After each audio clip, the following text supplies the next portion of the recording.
Hello and welcome to your Lettings Finance training. We're going to be looking at receiving monies in this video.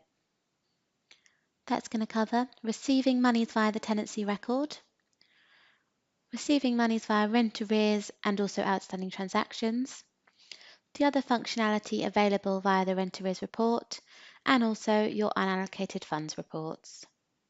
Jumping over into Expert Agent to start with. The first place that you can receive in monies within your agency is via the tenancy record itself. This will more than likely be the methods that you will use for any new tenancies that you're letting, whereby you're already working on the tenancy record and your tenants are making any initial payments to you.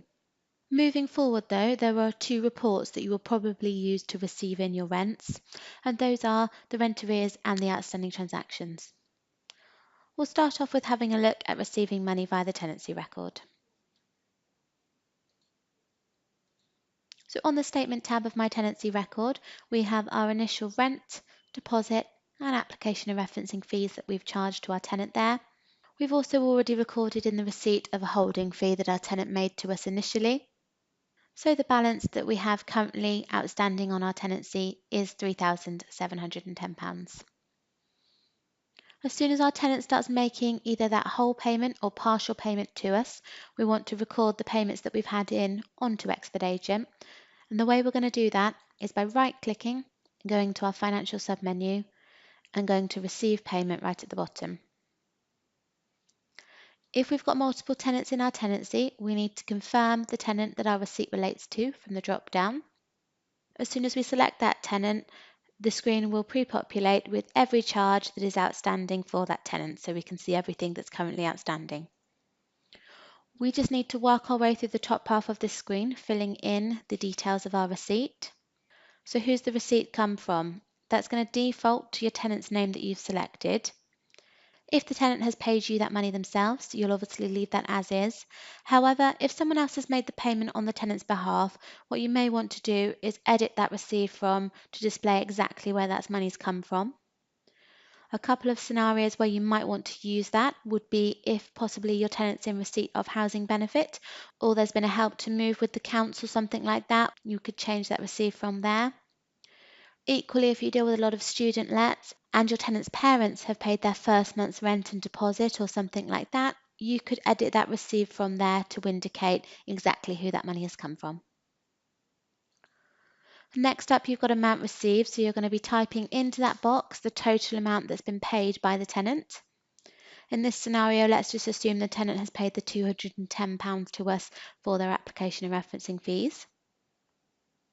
We then need to confirm which of our client bank accounts that money has come into, the date that that money's come to us, the payment method it's come to us by, and you can also add any reference or any notes alongside that receipt. They're not compulsory fields, so you can leave those blank if you wish. Once you've filled out the top section there, the next part that we're going to do is very important. The next part we're doing is allocating our receipt against the charge it relates to. And the way we're going to do that is we're going to tick the select box alongside the charge, and then we're just going to save. We're looking for that green pop-up to confirm that the payment has been successfully received, and then our receipt, as we've recorded it, will sit on our tenancy statement. Our fee, because we've allocated our receipt against that fee, will show as paid, and our balance carried forward, our balance outstanding on that tenancy statement will adjust accordingly. So it's a right-click financial and receive payment. We're selecting the tenant our receipt relates to. We're editing the receive from if needs be. We're confirming the amount received. If the amount we've received is the total amount that's outstanding, we can click on this blue box here and that will populate the amount received for you. We're confirming the bank account, the payment date, the payment method, adding any reference or notes if we need to.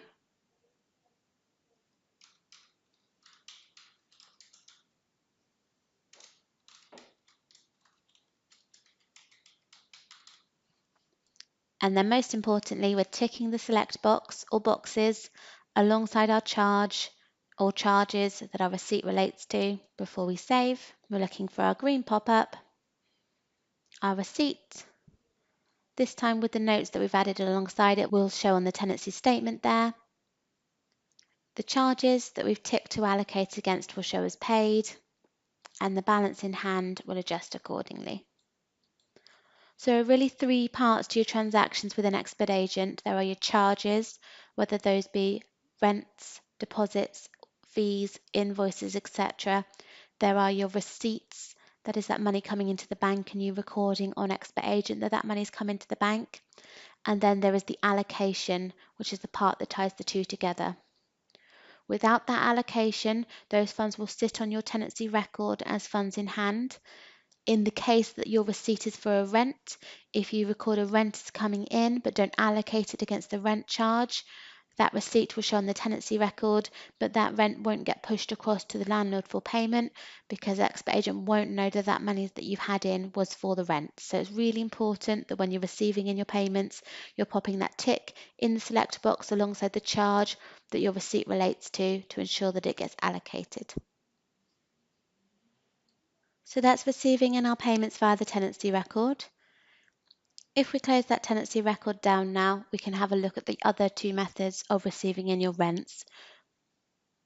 As we said at the top, the other two methods will probably be the methods that you use to receive in your rents on a daily basis, because they will allow you to receive in rents from multiple people, all from one place. Receiving in your rent on the tenancy record is brilliant if you're working on that tenancy. However, if you're doing your rent run and you've got 20, 30 plus rents to receive in all on one day, going into each tenancy record individually and doing the right click financial receive payment is going to get time consuming for you. So for that reason, we give you two other methods to use, which are both accessible via your top finance menu, and those are rent arrears and also outstanding transactions. Both will allow you to do the same thing, but they work in slightly different ways, so we'll have a look at one at a time. We'll start with rent arrears. By clicking on rent arrears there, it will open up the rent arrears screen for us, which will open up blank. The reason it's opening up blank is because this screen is filterable and Expert Agent wants you to tell it what information you would like to see. Because we're using this screen at the moment to look at receiving in our rents, we would like to see all our rents that are due up until and including today. So all today's rents plus any rents that happen to be in arrears. So what we're going to do is we're going to change our arrears to date to tomorrow, because in theory today's rents aren't technically in arrears until tomorrow. The tenants do have the full day to pay those rents if they require it, but as of tomorrow, today's rents will have gone into arrears. We're then going to click the filter button on the right hand side, and that will load us up with a list of all our rents that are currently in arrears. You can see at the bottom here, my list says displaying arrears 1 to 28 of 28. So I've currently got 28 rents that have been charged that haven't yet been paid. So in terms of using this screen to receive in our rents, the theory behind what we're going to do next is that we're going to get our bank statement, either download that, print that off, whatever that may be, and we're going to work down our bank statement, marking our rents off as paid as they appear on the statement. So assuming on the top of our bank statement this morning, we've got a receipt from a Mr. Clifford, and that receipt is for £1,200. We're going to find him on this list here, and we're going to click mark as paid alongside him. And that will open up the receiver payment screen for us. So exactly the same screen that we were looking at on our tenancy record. We're going to fill it in exactly the same way. So we're going to confirm who the rent has come from. We're going to confirm the amount that we've received. When we're doing this, we're focusing on the amount we've had into the bank. The amount that's outstanding there is irrelevant. We're ignoring that. We're focusing on purely what's come into the bank. So ensure that the number you're popping in that field there is the amount you've had in, not the amount that's outstanding. Obviously, usually those two amounts will be the same, but just be aware of that option there. We're then confirming the bank account that money's come into, the date we've had that receipt, payment method, adding any reference or any notes, ensuring we're ticking that select box to allocate and saving. As we save that, we'll get that same green pop-up there, and that rent arrear will disappear from that list. It's no longer in arrears, we've marked it as paid. So we're just going to work down our bank statement, marking those rents off as paid as they appear on the statement, filling in our receiver payment screen and remembering that tick to allocate.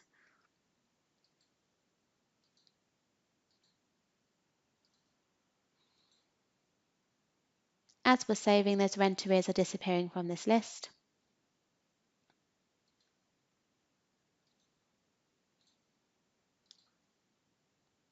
What you will then find is when you get to the bottom of your bank statement for the day, what you will be left with on the screen will be your rent arrears. So there's rents that should have been paid that haven't been, and you can work your way through chasing those.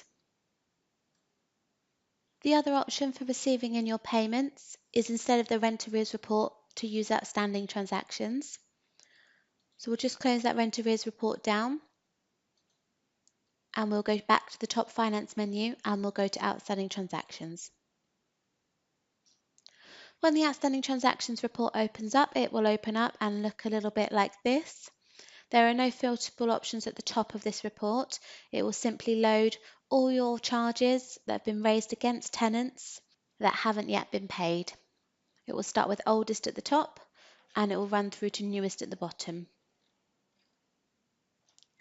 So the reports look a little bit different, but the theory behind what we're doing is the same. We're working down our bank statement, marking our rents off as paid as they appear on that statement.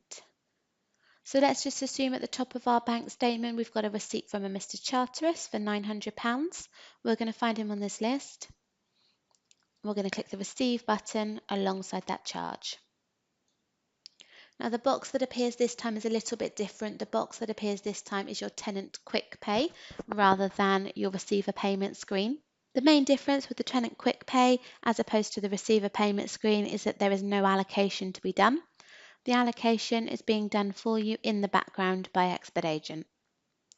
So we just need to work through this screen, checking off all the information. So the receipt has come from Mr. Charteris, the method, which is defaulting to our default payment method from our configuration, the payment date, which is defaulting to today, the into bank account, which will default to our default bank account from our configuration, and also the amount received, which is pre-populated there with the total amount that's outstanding.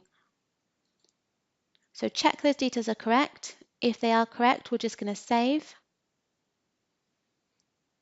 And that charge will disappear from our list. It's been marked as paid, it's no longer outstanding. So we'll just work our way down our bank statement, marking those rents off as paid, ensuring that when we're clicking the Receive button, we're checking that our receipt matches the information provided in this screen. So mainly we're checking that the amount that we've had in matches the amount outstanding. If any of our receipts that are sat on our bank statement don't match the total amount outstanding there, we just need to overtype the amount received before we save. In that scenario, our tenant will remain on the list there, but you'll see the amount outstanding on the right-hand side has adjusted. So it's no longer showing as £800 there, it's now showing as £100 because we've marked 700 as paid. Okay, so when we get to the bottom of our bank statement, what we will be left with on this screen, as with our rent arrears screen, will be a list of those rents that should have been paid that haven't been, and we can work our way through chasing them. So two options there for you to receive in your rents on a daily basis: rent arrears or outstanding transactions, both accessible via that top finance menu. Both will do the same thing for you, but both will work in a slightly different way. So have a look at the two, work out which one you think is going to work best for you, and stick with that method. Once you've received in your rents and you're left with your list of arrears, you've then got the job of chasing those arrears. In terms of chasing those arrears, it's probably going to be your rent arrears screen that you're going to want to use to help you rather than the outstanding transaction screen. So if you decide that it's the outstanding transactions you want to use to receive in your rents, that's perfect, that's fine. But once you've finished receiving in your payments and you're looking at chasing your arrears, what you'll probably want to do is come back to your rent arrears list. So we'll do that now, and we'll have a look at some of the additional functionality available within that rent arrears section to help you chase your rents. So let's just set our arrears due date back to tomorrow and click that filter button again there to bring up our list of rent arrears. So we're currently set with 21 rent arrears within this section. A few of the filterable options you've got at the top there. If you're an agency that has multiple branches, you can filter to include or exclude branches from this report. You've got a search button, so if there is a particular property, landlord or tenant you are looking for, you can filter the report to only show them. And that search text field will work on either tenancy, tenant or landlord. So any of those three fields you can search for there.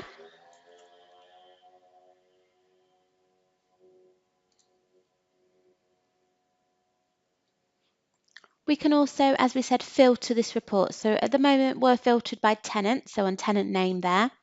We can change that to filter by tenancy, which will order by the property address, by landlord, by the date the rent became due, so that will be the same order as our outstanding transactions, by transaction type, arrears amount, total outstanding, or the last time we spoke to them. And all these columns will show in this report as you scroll across to the right-hand side there. At the moment, we're only looking at rent within this rent arrears screen. We've got this tick box here for show all outstanding tenancy transactions. If I was to tick that box there, we will also now see any invoices or any deposits that are also outstanding. So we can show everything in there if we want to, or we can untick that just to show our rent arrears. We can also use our date filtering in the middle here to great effect. So at the moment, we're asking Expert Agent to show us everything up until and including today. If we just wanted to see today, however, we could change our arrears from date to today and click filter, and that will just show us if there are any rent arrears due today. Equally, if we wanted to see anything due within the last week, we could change our arrears from date there, and that will bring up for us any rents that should have been paid that haven't been within the last week, so our most current rent arrears if you like. In the same method as that, we could take our arrears from date out completely and set our arrears to date back 3 months and click filter. And that will show us our old rent arrears now, so our rent arrears that are over 3 months in arrears. So maybe these are the people we want to start thinking about contacting in terms of Section 21, Section 8, whatever that may be, and seeing what our landlord wants to do about continuing with the tenancy. So you can use those date filters to filter down exactly who you're looking at.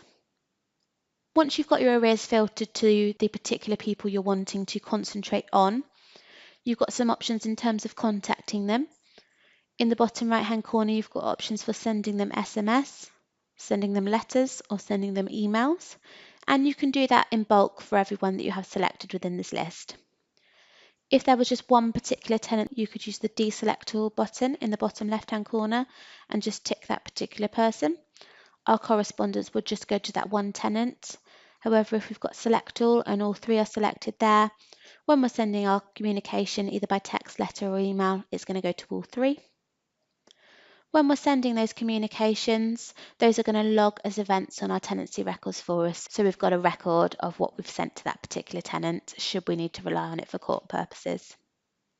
We've also got an option to print this list if we wanted to, or export it to CSV to pop it into a spreadsheet and then use that data elsewhere. If we're contacting our tenants by phone rather than by letter, email or text, what we'll probably want to do is click the Add a Note button alongside the arrear. We can then record in the event that opens up all the details of the conversation that we've had with the tenant or the tenant and the landlord. The contact details for all associated records will appear down the right-hand side as they do with other events.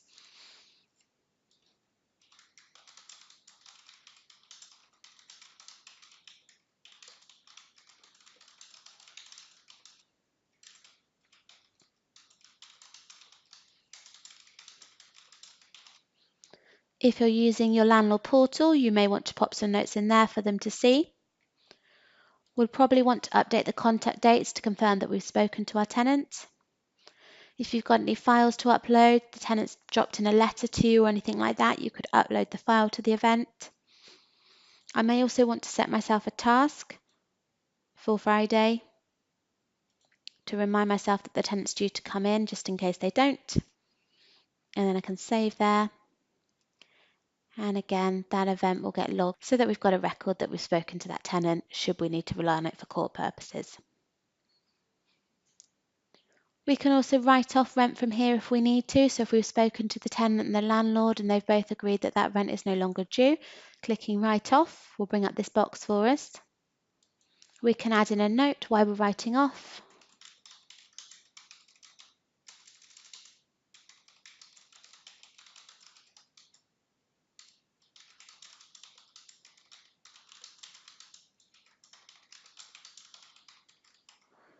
We can tick alongside the rent charge we need to write off.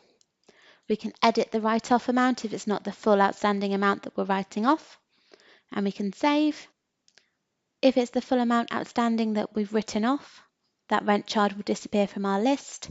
However, if we've only partially written it off, the amount outstanding will adjust accordingly.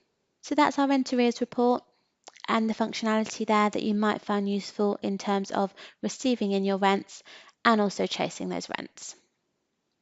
The last reports to have a look at within this video are our unallocated funds reports that are accessible via the top finance menu, unallocated funds tenancies here, and unallocated funds landlords underneath.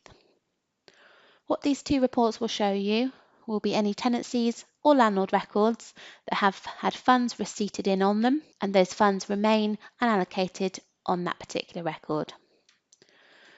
If we start with unallocated funds tenancies, what that will do for us is bring up a list of all our tenancies who have monies on the account that haven't yet been allocated against any charges. We're able to order this report by either the tenant name, the property address, or the amount we've got unallocated. And at the bottom of the report, you'll see a total amount unallocated. So for me, at the moment, I've got £14,950 worth of receipts on tenancies that haven't been allocated against any charges. This tenancies with unallocated funds report is a good one to have a look at to make sure you're avoiding the scenario that we talked about earlier when we were looking at receiving in monies on a tenant, to confirm that you haven't accidentally forgotten to allocate something.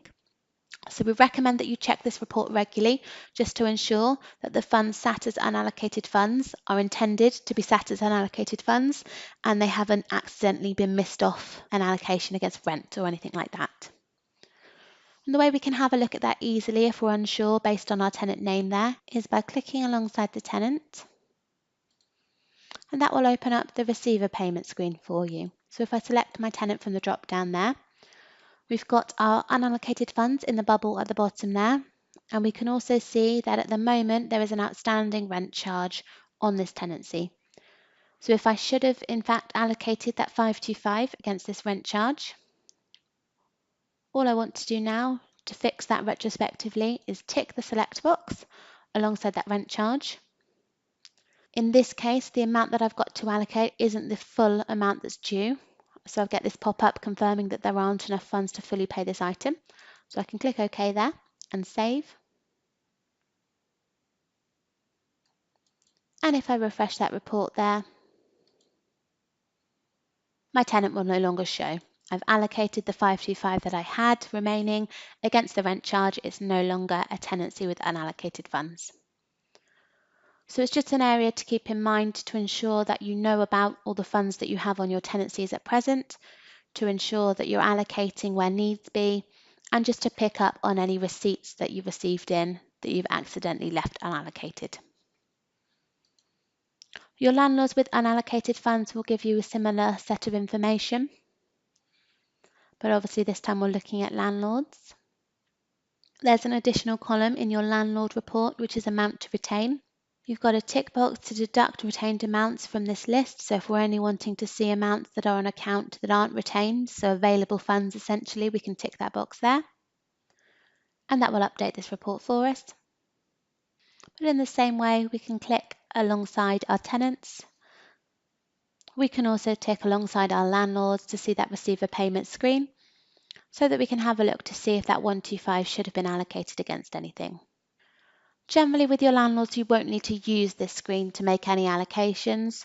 Usually allocations are made against invoices and charges that have been raised against the landlord via your landlord payment, which we'll have a look at in a later video.